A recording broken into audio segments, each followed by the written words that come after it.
Rusia wewengkon Moskow desa Kuprovo. Gereja Kebangkitan Gusti. Hayu orang ngalakukan percobaan akustik ilmiah. Kuring nangtung persis dihandapion tengah kubah. Ranteti tengah kubah ngagantung vertikal ka handap, ditujukeun langsung ka kuring. Kuring bakal nyeun sora.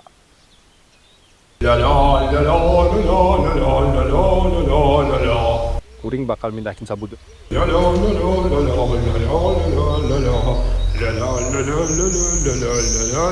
Kuring ninggalkan gedong gereja. Sorana beuki lemah.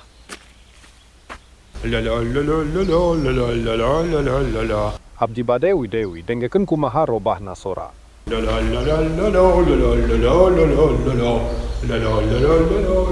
Kuring asup ka jero gedong sareng sorana janten langkung ku kuat.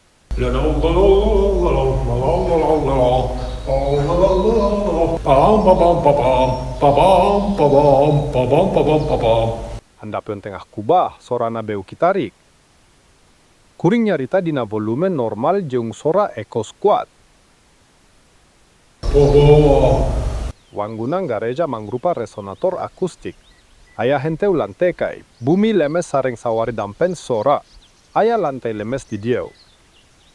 Lantai ningkatkeun resonansi akustik. Teu aya kaca dina lawang jandela sareng teu aya panto dina lawang panto. Gelombang sora teu bisa dicabut deui karena kekosongan.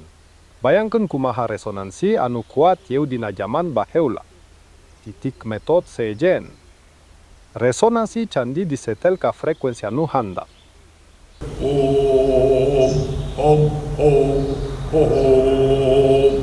Lamun nyarita di bas, sora low gema leuwih kuat. Wangunang gareja diwangun pikeun ngagedekeun sora. Resonator akustik gareja dioperasikeun tanpa konsumsi kekuatan.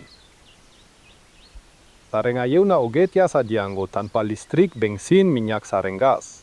Sanajan kitu loba bahan jeung energi anu spend dina konstruksi. Leuwih ti 1000 ton bata dipake. Pikun nyen amplifier audio basajan. Artina, anjeun kudu ngadoa ka Allah kalawan tarik pisan.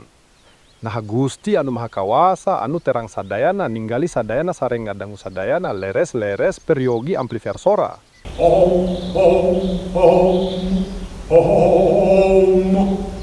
Ilmu jeung agama teu bisa ngajawab patarosan basajan yeu. Anjeun kudu angka keluar sorangan.